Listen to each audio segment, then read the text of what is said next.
So I'm not the type of person who usually likes New Year's resolutions. I'm kind of the mindset that if you want to do something and change something about yourself, then you should do it now. But after the last 2 years with the pandemic, lockdowns, and personally, and I'm sure with many of you guys, with such a change in our own mental healths, I think using a new year to make these changes is a good time to do it. So today I'm going to go over some of my own New Year's resolutions and goals that hopefully might inspire you guys to maybe adapt some of yours or take some of mine for your own benefits and progression throughout the year. So these aren't going to be your open-ended goals of I'm going to go to the gym this year, I'm going to eat healthier, I'm going to wake up earlier. I'm going to make these minimal quantifiable goals effectively. And what I mean by that is looking at my own life and going, what do I know that is achievable and not going to make me feel miserable by December 31st, 2022? What's going to make me feel like I've achieved something this year? I'll be open about it and say, if I was to set a goal about healthy eating and say I'm going to eat healthy every single day, I would fail at that straight away. But if I said to myself, I'm going to eat healthy once a day, I know that's going to be a way more manageable thing. In contrast, some of them are also going to be about self-progression and self-development, specifically looking at things such as social media and content creation. As content creators, we love metrics. We love seeing how many likes and followers and everything that we get every single day whenever we log on. But in reality, that's nothing to do with us. That's nothing about progressing yourself. If you say that I'm going to end the year with 100k subscribers, that's putting the onus on other people to subscribe to you. That's putting that your goal is now on them. So I'm going to start looking at things such as social media in the opposite way, looking at it from a creative perspective, looking at it from a self-development and self-improvement. And on that note, my first goal for this year is going to be about being more creative on social media platforms and being more consistent with it. Like I said, I didn't want to set this goal up to be, I want to be 100k by the end of the year, because I know that doesn't rely on myself, that relies on others. But in reality, I'll never achieve that goal if I'm not consistent, if I don't progress my content to different ways and explore different things, and if I'm just not true to myself and true to my own creativity. Hence why we're doing this video now. I would never think of doing lifestyle content before, but it's something I quite like. By challenging myself and creating consistent content and trying out different video ideas, I might end up getting those goals. But the goal itself is very, very simple. Create more, be more creative, be consistent. On a different note, and like I mentioned, the intro is about eating healthier, and like I said, it's going to actually be about eating at least one healthy meal per day. Like I said back at the start of the video, the reason I haven't gone for just eating healthier is because I know I can't do that. It's all about looking at your own life and knowing what's achievable and what isn't. If you say to yourself, I'm going to go to the gym 5 times a week, in reality, will you ever be able to do that? Is that going to happen? Similarly for me with the healthy eating, I know I'm not going to eat 3 healthy meals per day. But if I say that I'm going to do 1, I might then end up ricocheting and doing 2, 3, 4 meals a day that are all healthy. Not only that, and this is going to kind of, you will see this throughout the next 3 kind of resolutions I have. It's about starting habits at the fundamental core of it. Resolutions are habits, and for this, it's about building that habit of eating once a day healthy meals or going to the gym once a week. You want to begin the habit before you start expanding the habit. We all know it takes like the generic 21 days to form a habit, but in reality, it's about ease of access and breaking down the barrier of doing the habit. If you're going to the gym, that barrier is just getting to the gym. Form the habit of walking into the building every Monday morning and then walking out.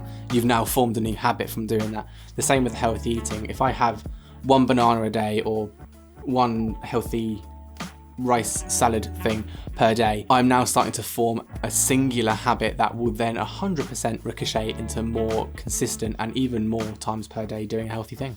On the note of habits, the next one is about journaling, and journaling as much as physically possible. Now, I'll be doing a video on this in the coming weeks because journaling is something that I've started recently. I tried it in the past and kind of failed at it, but this time round it seems to be going quite a lot better. But journaling is simply the act of sitting back and reflecting on your day, your emotions and everything around you, and putting it down on paper, because for some reason writing on paper feels more permanent than digital.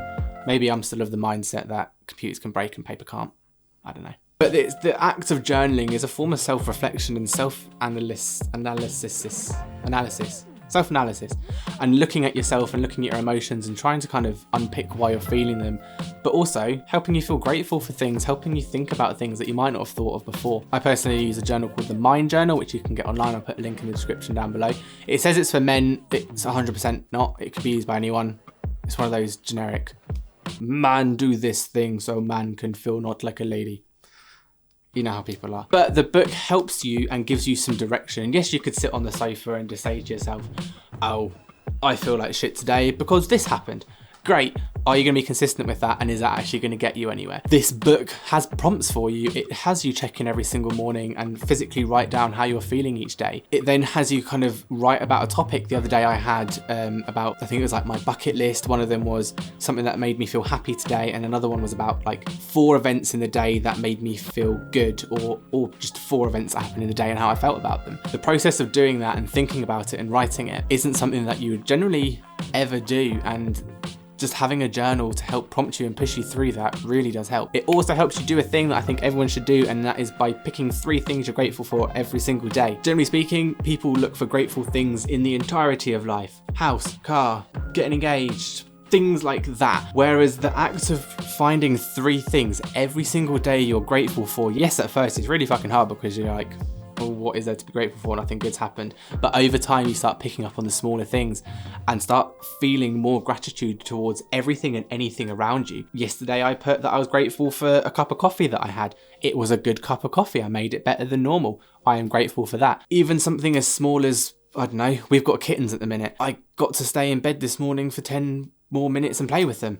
Small things like that, and picking up on those smaller things just help you change your entire outlook on life and start making you appreciate some of the smaller things in life that maybe you hadn't before. So if you've made it this far, my test for you right now is in the comments down below, 2 things you're grateful for that have happened in the last 24 hours. It can be anything. Like I said, you're grateful for a cup of coffee or a good meal. I'm grateful right now the fact that this Pepsi Max is really, really cold because I hate warm Pepsi.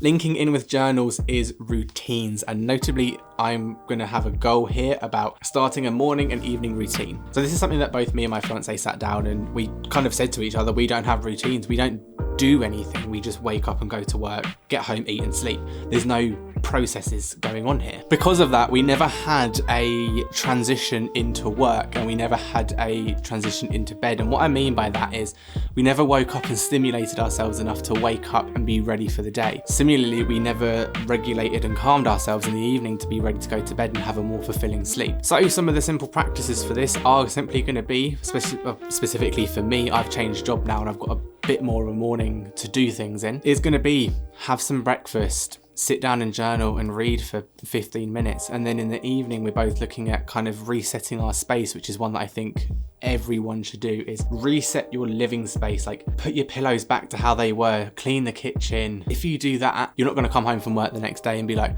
it's a mess in here. You're going to come home and go, nice and tidy, I can just sit down and relax for a little bit. And by doing that, you're creating a routine, you're creating something that will eventually become therapeutic. With that as well, we're going to look at kind of starting our skincare routines back up and reading before bed to help kind of calm and soothe ourselves. And yeah, morning and night routines, very important. I would say a night routine is more important than a day routine, and honestly, try and do a night routine because it will help you have a more fulfilling, more calming sleep. And then lastly, as I mentioned in the previous one, was reading. And for me, it's going to be reading 2 books a month. 2 books a month, I know, a lot. Not really. Not in the way that I'm thinking it's going to be. I read short books, which kind of helps, but basically I want to be able to start reading more. I don't have the best attention span, so I can't read for long periods of time. So to help me achieve this goal, I'm reading shorter books, and I'm doing 15 minutes in the morning and 15 minutes in the evening. Generally speaking, most chapters by my reading speed can be read within 15 minutes. Within a month, that's 30 chapters, and that's 2 books complete. And it's not just going to be any books, they're going to be specific books linking in with our morning routine and evening routine of activating the brain and then calming the brain. My morning books are always going to be non-fiction, and they're going to help me think critically about myself and about the world around me. And then in the evening, it's going to be something like, I don't know, at the moment it's World of Warcraft, to help put me to sleep. A nice fiction book to help me calm and not have to think as much. I could just stare at the page for a little bit and not have to think about what I'm reading. Generally speaking, with non-fiction, you really do have to think about what you're reading. But if you're like me and you do also struggle to read and you don't have that attention span, there's a cat coming up behind me. Hi. If you do struggle to read like me, then there are apps out there such as Blinkist and Shortform, which kind of break down specifically non-fiction books into small, readable, bite-sized pages, basically. 1 page, 1 chapter, 5 minutes. And a lot of the apps, specifically Shortform, end in some questions for you to kind of think about what you've just read and think about how you could apply this to yourself. Brilliant apps. I'm looking at getting mine potentially this month to help speed up my reading process. As I said before, these are all controlled by me. I'm not doing a generic social media ones of 100k followers. I'm going to create more and create better.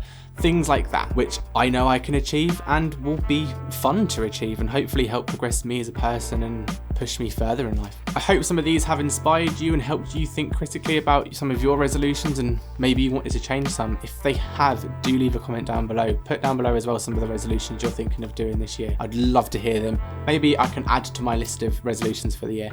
But if you haven't already, make sure to like, comment and subscribe to the channel. If you've enjoyed this new style of video, this kind of like lifestyle things, I will be doing more of these kind of based on daily routines and reading and stuff, along with obviously all the videography things. But if you've enjoyed this, please do say down below, because I will 100% make some more of these. But until next time, see you soon, take care.